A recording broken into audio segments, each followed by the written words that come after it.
Goal, nation's leading institute. Hello students, मैं आज NEET के एग्जाम का जूलॉजी वाला पार्ट सॉल्व कर रहा हूँ। इनमें क्वेश्चन नंबर 51 से स्टार्ट कर रहे हैं, जिनमें रिलेटेड क्वेश्चंस क्वेश्चन नंबर 51 है। Myself P Bharti. First question है 151। Which of the following statements are true for spermatogenesis but do not hold true for oogenesis? Not true for oogenesis. ये हमें ध्यान में रखना है। फर्स्ट है, it results in the formation of haploid gametes. Differentiation, second, differentiation of gametes occur after the completion of meiosis. Meiosis occurs continuously in a mitotically dividing stem cell population. And D, it is controlled by the luteinizing hormone LH and follicular stimulating hormone FSH secreted by the anterior pituitary. E, it is initiated at puberty. Choose the most appropriate answer from the option given below. First choice is B, C and E only. Second is C and E. Third choice is B, C only. And fourth B, D and E only.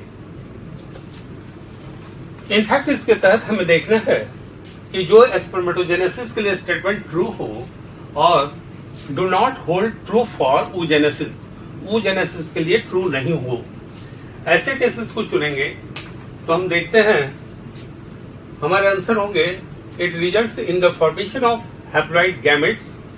ये actually दोनों के लिए होता है, ये दोनों के लिए ट्रू होगा, तो ये हमारे चॉइस में नहीं आएगा। दूसरा है differentiation of gametes occur after the completion of meiosis. Meiosis complete होने पर डिफरेंशिएशन अकर करता है इन स्पर्मेटोजेनेसिस, स्पर्म फॉर्मेशन में, but not in ovum. Therefore this choice suit करता है इस स्टेटमेंट के साथ, इस क्वेश्चन के साथ, तो बी आ जाएंगे। सी, meiosis occurs continuously in a mitotically dividing stem cell population. Continuously ये होता है in the case of spermatogenesis, जबकि oogenesis में ये बाद में होता है, जब ये फॉलोपियन ट्यूब में पहुंचता है तब कंप्लीट हो पाता है। It is controlled by the luteinizing hormone LH and follicular stimulating hormone FSH secreted by the anterior pituitary. And next है, it is initiated at puberty. तो ये puberty के समय इनिशिएट करता है only spermatogenesis, जबकि oogenesis embryonic स्टेज में ही शुरू हो जाता है। इस तरह दिए गए चॉइसेस में जो सही आंसर होगा इस क्वेश्चन के आधार पे वो होना चाहिए 1। Answer is 1, B, C and E. B हो गया differentiation of gamete occur after the completion of meiosis. ये डिफरेंशिएशन स्पर्मेटोजेनेसिस में है, उसके साथ ये नहीं कर पाता, तो एक साथ दोनों को नहीं ले पाएंगे, तो answer is B, C and E। तो चॉइस होगा, answer choice is 1। Question number 154। Given below are two statements. Statement first, autoimmune disorder is a condition where body defense mechanism recognizes its own cells as foreign bodies. Actually, this one is a correct statement. इस case में हमारा auto immunity की जब बात करते हैं तो हमारा अपना ही डिफेंस सेल हमारे अपने ही सेल पर अटैक करता है, अर्थात उसको कंसिडर करता है as foreign bodies. This one is correct statement. ये स्टेटमेंट इस रूप में करेक्ट आएगा। स्टेटमेंट सेकंड है, rheumatoid arthritis is a condition where body does not attack self cells. This statement is incorrect. Therefore ये दोनों स्थिति आएगा, करेक्ट चॉइस जो दिया हुआ है in which statement first is correct and statement second is incorrect, and given choices में ये सही आंसर होगा 4. Statement 1 is correct but statement second is incorrect. Question number 156. Which of the following is present between the adjacent bones of the vertebral column? First, smooth muscles. Second, intercalated disc. Third, cartilage. Fourth, alveolar tissue. Actually vertebral column बने होते हैं vertebrae के, और दो vertebrae के बीच पाया जाता है इंटरवर्टिब्रल डिस्क, जो फाइब्रोकार्टिलेज का बना होता है. इस तरह इंटरवर्टिब्रल डिस्क जो फाइब्रोकार्टिलेज का बना है, तो यहाँ जो चॉइसेस हैं उसमें स्मूथ मसल्स नहीं होगा, इंटरकैलेटेड डिस्क है, वो है इंटरवर्टिब्रल डिस्क, दो के बीच पाया जाता है इस टाइप से.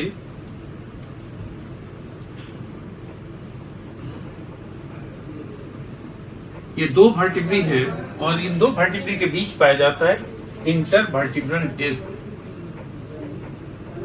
यहां दिया हुआ है इंटरकैलेटेड डिस्क जो पाया जाता है कार्डियक मसल्स में. इस तरह ये सही आंसर नहीं होगा.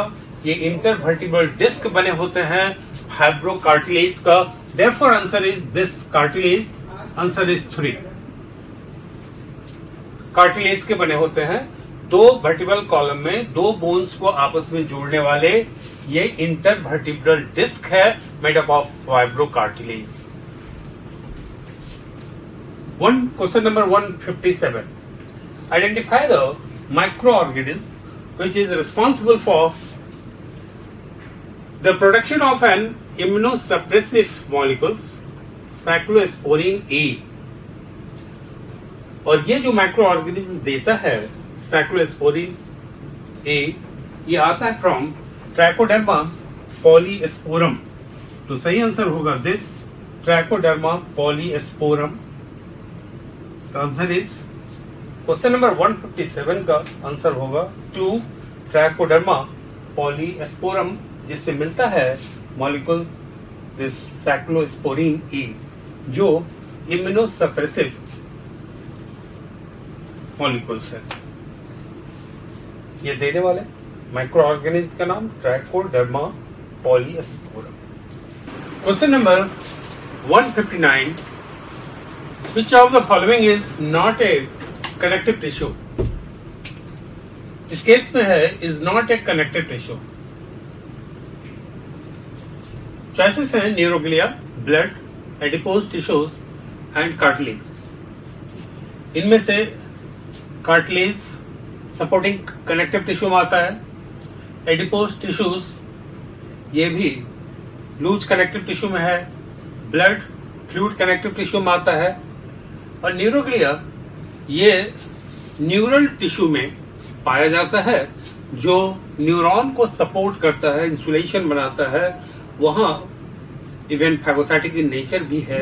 तो कई कार्य हैं जो न्यूरल टिश्यू में क्या करता है. यही कारण है कि इसे हम इंक्लूड करेंगे इस क्वेश्चन के आंसर के रूप में, this neuroglia. Question number 163. Which of the following is a correct match for disease and its symptoms? Muscular dystrophy, an autoimmune disorder causing progressive degeneration of skeletal muscles. ये actually auto immune disorder नहीं है. Muscular dystrophy ये genetic disorder हुआ करता है. Second है arthritis, inflamed joints. This one is correct. आगे और देख लेते हैं. Tetany, high calcium ion level, ये लो कैल्शियम आयन लेवल के कारण होता है.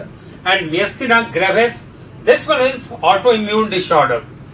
इस तरह जो करेक्ट आंसर है यह हमें देखना है इज ए करेक्ट मैच, और वो है दिस क्वेश्चन नंबर 163 का आंसर 2 अर्थराइटिस इन्फ्लैम्ड जॉइंट्स को कहेंगे आप. Question number 164. Lippes loop is a type of contraceptive used as copper releasing IUD, cervical barrier, vault barrier, non medicated IUD. Actually Lippes loop ये intrauterine device है पर non medicated है, तो इसलिए इसमें जो सही आंसर आएगा for Lippes lobe this non medicated IUD intrauterine device. Question number 166, which of the following functions is not performed by secretions from salivary glands? First, digestion of disaccharides. Second, control bacterial population in mouth. Antibacterial substance lysozyme इसके पास होता है। यह है is not perform, कौन सा काम नहीं होगा? तो सेकंड ये होता है लाइसोजाइम की मदद से। Digestion of complex carbohydrate, starch का डाइजेशन यहाँ होता है, तो ये भी सही रहेगा इसके साथ। लुब्रिकेशन ऑफ ओरल कैविटी, ये भी करता है सलेवा फ्रॉम सैलिवरी ग्लैंड। तो जो नहीं करता है वो है डाइजेशन ऑफ डाइसैकराइड्स, क्योंकि ये पॉलीसैकराइड्स का डाइजेशन करता है, स्टार्च का डाइजेशन करता है। तो आंसर होगा इस क्वेश्चन का, क्वेश्चन नंबर 166 का आंसर 1 डाइजेशन ऑफ डाइसैकराइड्स। रेस्ट 3 काम सलेवा द्वारा होता है, सैलिवरी ग्लैंड के सिक्रेशन से होता है, ये नहीं हो पाता डाइजेशन ऑफ डाइसैकराइड्स। यहां होता है digestion of polysaccharides, starch.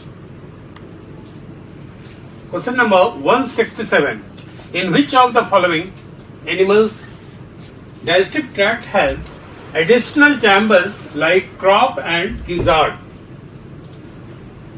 Choices हैं फर्स्ट पैबो, सिटाकुला, कॉर्वस।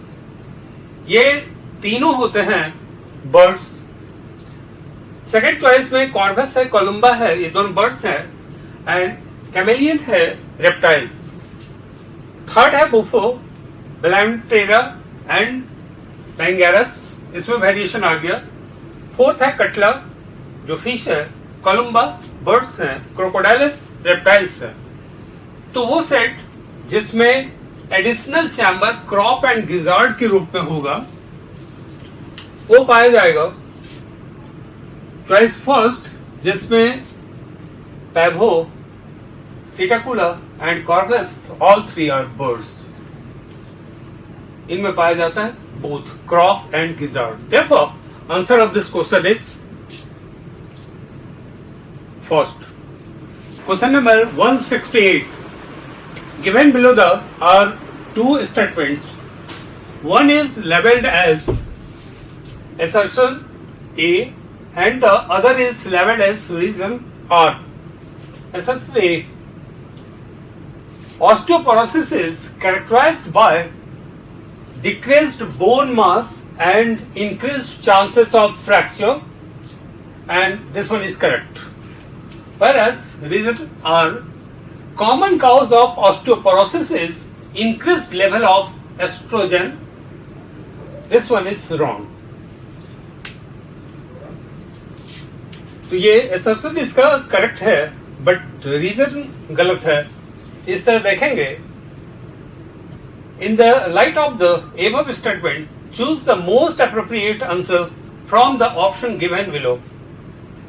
Is not, जैसा कि choices हैं उसमें से देखिएगा A is correct but R is not correct. तो सही आंसर आपको मिलता है थर्ड, फोर्थ। चॉइस फोर्थ देखिए, in which A is correct but R is not correct. Assertion यहाँ करेक्ट है। Osteoporosis is characterized by decreased bone mass and increased chance of fracture. ये correct है। Common cause of osteoporosis is increased level of estrogen, this one is wrong. इस तरह the correct answer is 4. Question number 169, tegmina in cockroach arises from prothorax and mesothorax, prothorax, mesothorax, metathorax. Actually tegmina cockroach में होता है 2 pairs of wings.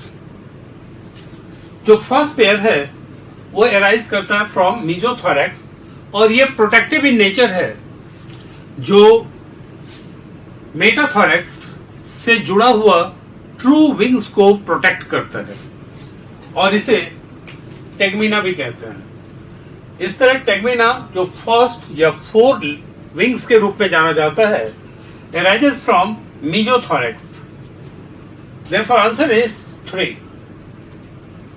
और ये टेगमीना जो protection देता है टू द ट्रू विंग्स, और वो अराइज करता है इसके बाद मेटाथोरेक्स से।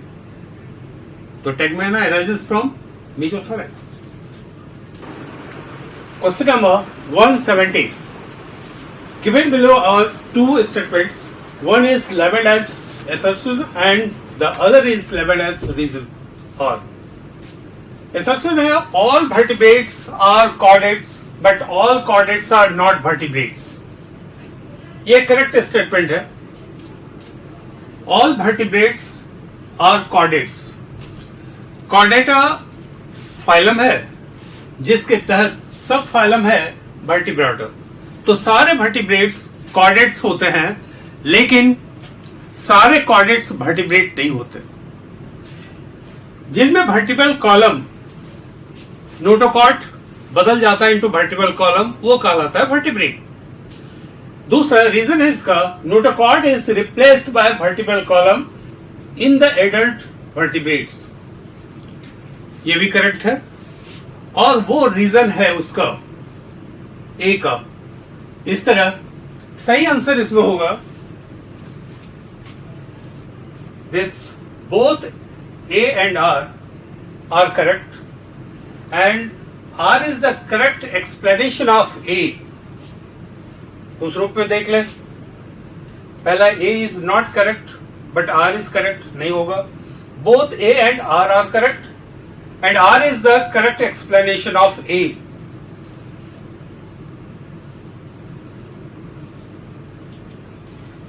So all vertebrates are chordates, but all chordates are not vertebrate. Correct है, और इसका सही रीजन जो एक्सप्लेन करता है इस स्टेटमेंट को, वो है notochord is replaced by vertebral column in the adult vertebrates. Therefore, answer is second. Both A and R are correct. And R is the correct explanation of A. Question number 172. Given below are 2 statements. Statement first, fatty acids and glycerol cannot be absorbed into the blood. This one is correct statement. Statement second, specialized lymphatic capillaries called lacteals carry chylomicrons into lymphatic vessels and ultimately into the blood. This one is also correct. Actually, the end product of fats after digestion ये देता है fatty acid and glycerol, जो directly blood में absorb नहीं होता। ये convert होता है into micelles. Micelle इंटर करता है into epithelial cell, जहां वो convert होता है into chylomicron, और ये कैलोमैक्रोन इंटर करता है into the lacteals lymph capillaries, और फिर वहां से जाता है अल्टीमेटली इनटू द ब्लड। इस तरह both statements are correct. Choices में देख लेते हैं। Statement 1 is incorrect but statement 2 is correct. Both statement 1 and 2 are correct. Both statement 1 and 2 are incorrect. Statement 1 is correct but statement 2 is incorrect. Therefore, both statements are correct. Answer is 2. Question number 174. At which stage of life the oogenesis process is initiated? Choices हैं adult, puberty, embryonic development stage and birth. oogenesis process female में start होता है before her birth when she is in embryonic development stage. तो oogenesis process के लिए जो सही answer आएगा वो है embryonic development stage. Answer is 3. 174 का आंसर 3 होगा। oogenesis की क्रिया वोमैन में स्टार्ट होता है जब उसका जन्म भी नहीं होता, मां के यूट्रस में पल रही होती है और अपने एम्ब्रियोनिक स्टेज में ही शुरू होता है when she is only 25 weeks old. जब वो 25 सप्ताह की रहती है माँ के यूट्रस के अंदर, तभी उसके अपने ओवरी में शुरू हो जाता है oogenesis process. Therefore answer is third, embryonic development stage. Next question number 175, nitrogenous waste is excreted in the form of pellet or paste by,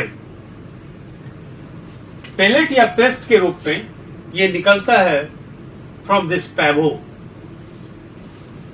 तो आंसर होगा बर्ड्स के रूप में लेंगे, और जो चॉइसेस दिए हुए है उसमें बर्ड्स आ रहा है, इसमें चॉइस 1 पैवो, आंसर पैवो होगा इसमें। ऑर्निथोरिंकस हो जाता है मैमल्स, फिर सैलमेंड्रा ये, और हिपोकैम्पस आ जाता है फिश के रूप में। तो ये चॉइस इसमें नहीं आएंगे, तो answer is correct is Pavo for this question number 175। Question number 176, under normal physiological conditions in human being, every 100 ml of oxygenated blood can deliver ml of O2 to the tissues. Actually, under normal physiological condition, human beings में oxygenated blood deliver करता है 5 ml oxygen to the tissues. तो choices के रूप में deliver how many ml oxygen की बात आ रही है, तो ये होगा 5 ml जो ऑक्सीजन छोड़ा जाएगा टिश्यूज में 100 ml ऑक्सीजनेटेड ब्लड द्वारा। इसमें दिए गए चॉइसेस में पहला है 10 ml, दूसरा 2 ml, तीसरा 5 ml। Answer is third, this 5 ml। Next question number 177, which of the following is not the function of conducting part of respiratory system? Not है यहाँ। conducting part of respiratory system lungs के अंदर alveoli होते हैं जहां exchange of gases होता है। बाकी जो कंडक्टिंग पार्ट है रेस्पिरेटरी पैसेज के रूप में ये ले जाता है। बाकी जो चॉइसेस है उसमें देखें कौन conducting part of respiratory system के फंक्शन के रूप में नहीं कंसिडर होगा। पहला है provide surface for diffusion of O2 and CO2। ये रेस्पिरेटरी पार्ट से होता है, diffusion of O2 and CO2 from respiratory part, not from this conducting part. तो ये तो करेक्ट आंसर है ही। बाकी देख लीजिए, मतलब ये नॉट करके है तो कंडक्टिंग पार्ट का ये फंक्शन नहीं है। Diffusion of O2 and CO2 ये रेस्पिरेटरी पार्ट का फंक्शन होता है। दूसरा it clears inhaled air from foreign particles. Inhaled air is humidified. Temperature of inhaled air is brought to body temperature. ये तीनों काम में मददगार होता है हमारा conducting part of respiratory system. तो जो ये काम नहीं कर सकता वो है diffusion of O2 and CO2। Therefore answer is 1। इस तरह क्वेश्चन नंबर 177 का आंसर होगा 1, provide surface for diffusion of O2 and CO2। ये कंडक्टिंग पार्ट नहीं कर सकता, बाकी सभी करते हैं। Question number 178, given below are 2 statement. 2 statement यहां दिया हुआ है। पहला है the release of sperms into the seminiferous tubule is correct, is called spermiation. Spermiation actually कहा जाता है रिलीज ऑफ स्पर्म्स फ्रॉम, यहां इनटू की जगह होना चाहिए था from the seminiferous tubules, then ये करेक्ट होता। तो इस तरह ये इनकरेक्ट हो गए। इसमें है इनटू द सेमिनिफेरस ट्यूब्यूल्स, यहां होना चाहिए फ्रॉम द सेमिनिफेरस ट्यूब्यूल्स, तब ये करेक्ट होता। दूसरा statement second, spermiogenesis is the process of formation of sperms from spermatogonia, ये प्रोसेस है स्पर्मेटोजेनेसिस का, is the process for the formation of sperm. ये स्पर्म्स बनता है फ्रॉम एस्पर्मेटी। तो यहां सही आंसर आता, अगर स्पर्म फ्रॉम एस्पर्मेटिड्स होता तो सही रहता, ये फ्रॉम एस्पर्मेटोगोनिया है, इस तरह ये रॉन्ग हो जाएगा। दोनों ही इनकरेक्ट स्टेटमेंट है। तो चॉइसेस में statement 1 is incorrect but statement 2 is correct. Statement 1A and 2 are correct. Statement 1 and statement 2 are incorrect. सही आंसर होगा दिस, बोथ आर इनकरेक्ट। यहां अगर होता है स्पर्म फ्रॉम एस्पर्मेटोजोआ तो सही होता, और यहां इनटू की जगह फ्रॉम होता तब सही होता। इस तरह दोनों के दोनों स्टेटमेंट इसमें इनकरेक्ट हैं। Therefore, answer of 178 is 3. Question number 179. Natural selection, where more individuals acquire a specific character value other than the mean character value lead to. ये मीन कैरेक्टर वैल्यू से आगे बढ़ जाएगा, और वैसी स्थिति में चॉइसेस जो दिए हुए हैं रैंडम चेंज नहीं होगा, स्टेबलाइजिंग चेंज नहीं होगा, ये मीन वाले में आता है। डायरेक्शनल चेंज, एक डायरेक्शन में बढ़ जाएगा, other than the mean character है, ये डायरेक्शनल चेंज में आएगा, डिसरप्टिव तो अलग है। तो therefore answer is directional change. Evolution chapter में जब आप नेचुरल सिलेक्शन की स्थिति देखते हैं तो उसमें more than mean character value पर अगर बात करेंगे तो यह कहलाएगा directional change. Therefore, answer of this 179 is 3 directional change. Question number 180. Given below are two statements. Statement first, the coagulum is formed of network of thread called thrombins. And statement 2, spleen is the graveyard of erythrocytes. Spleen is the graveyard of erythrocytes. Coagulation is formed of network of thread called thrombin. ये statement first, thrombin ना होके यहां होता है fibrin.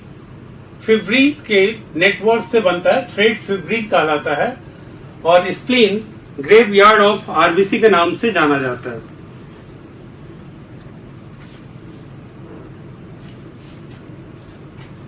इस तरह यहां अगर होता थ्रोम्बिन की जगह फिब्रिन तो ये करेक्ट होता। तो स्टेटमेंट 1 इनकरेक्ट है। Statement 2, spleen is the graveyard of erythrocytes, is the correct statement. Therefore, in given choices, first statement 1 is incorrect, but statement 2 is correct. Answer is 1. Thrombin की जगह fibrin होता तो correct answer होता, और ये तो correct है। Spleen is the graveyard of erythrocytes, therefore answer is 1. Question number 186. Which of the following statement is not true? Is not true.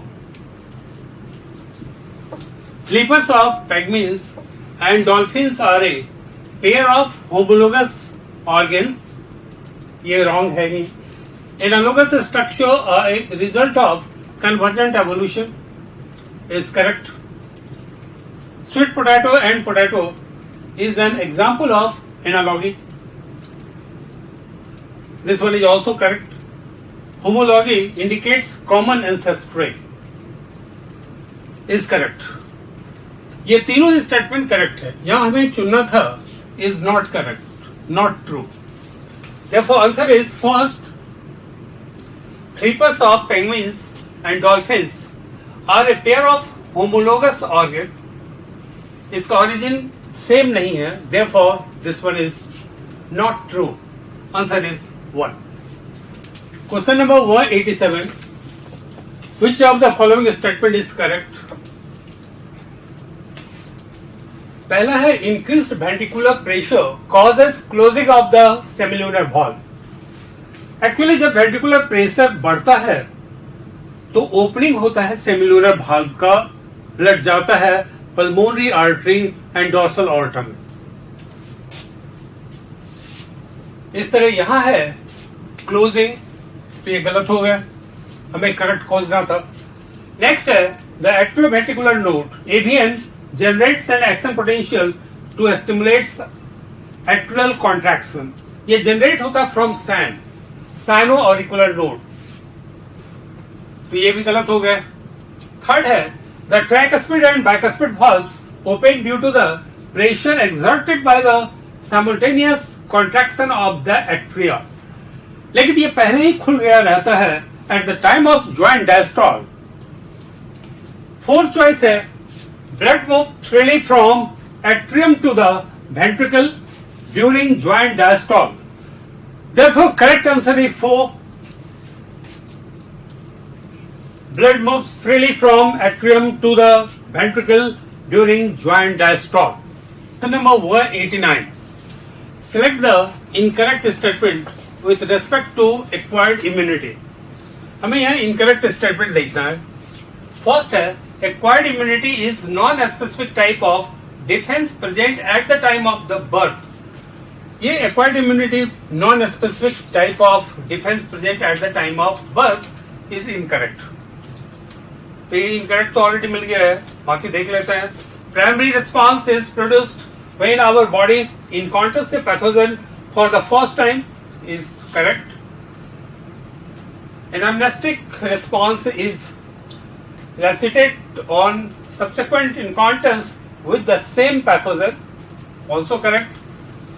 Anamnestic response is due to the memory of first encounter is also correct. Therefore, incorrect answer is this 1. Answer is 1. Question number 191. Which of the following are not the effects of parathyroid hormones?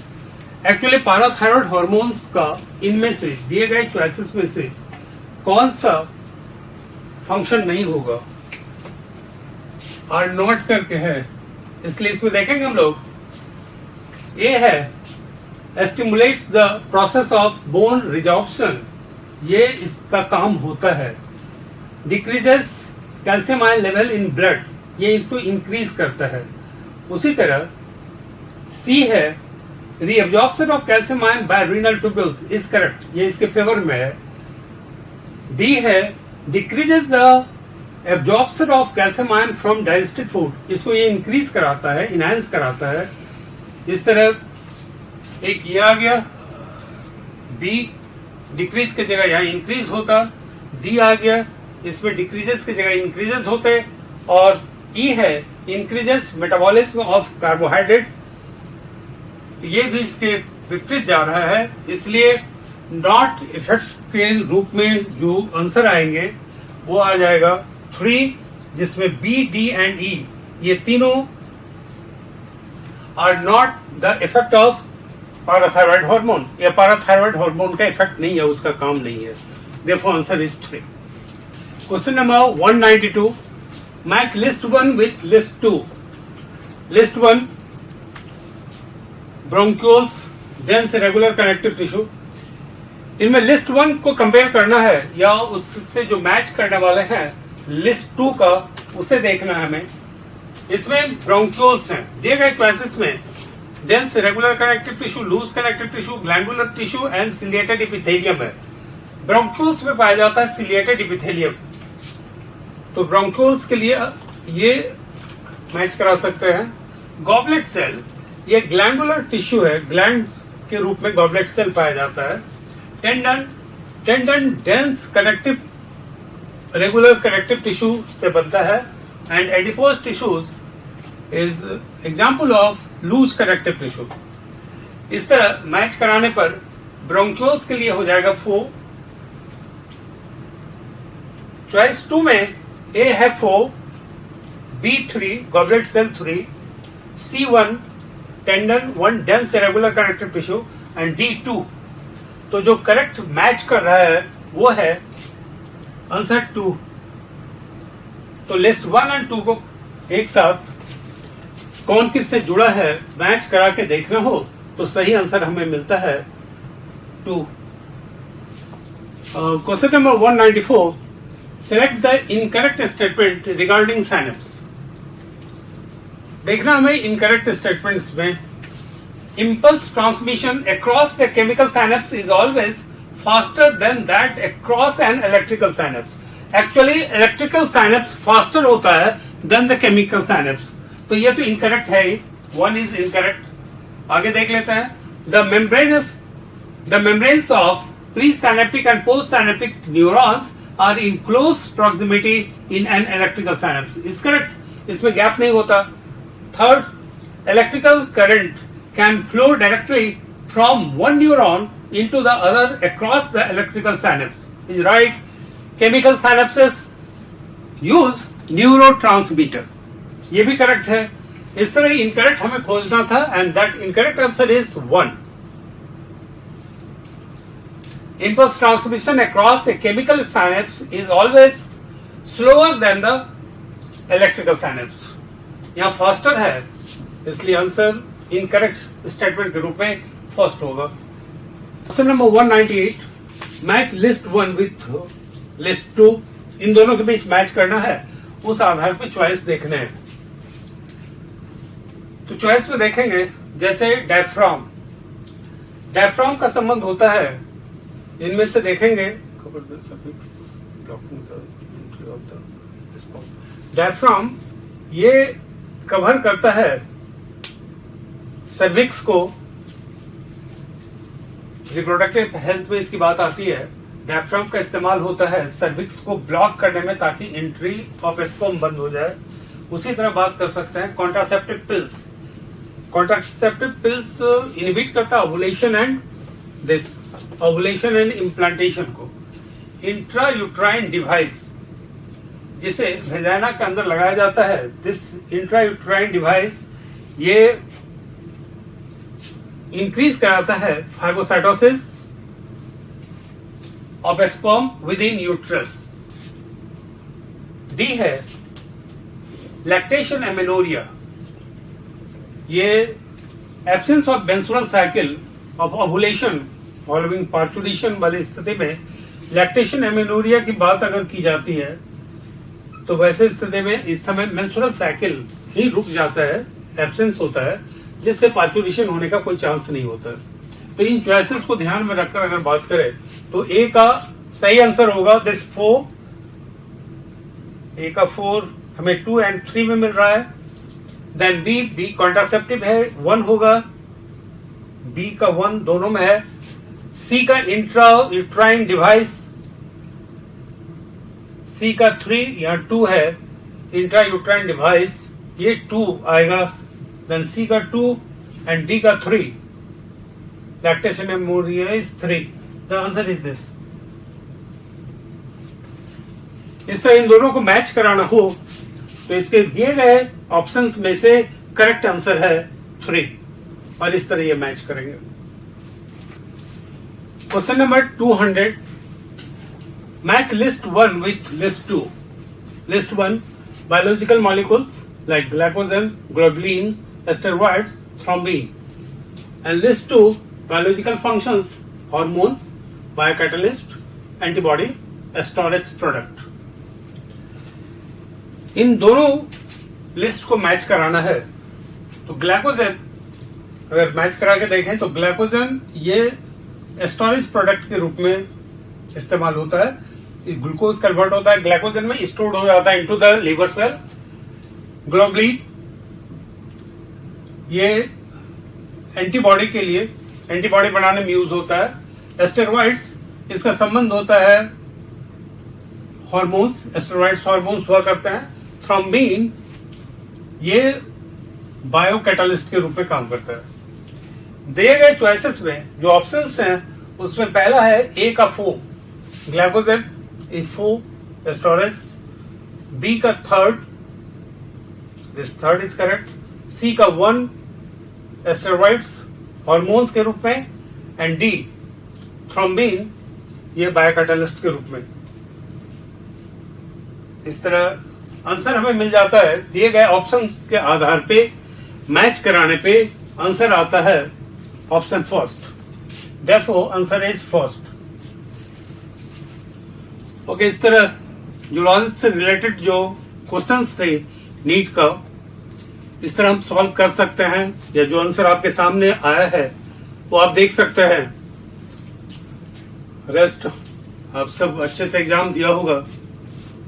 Thanks for this all.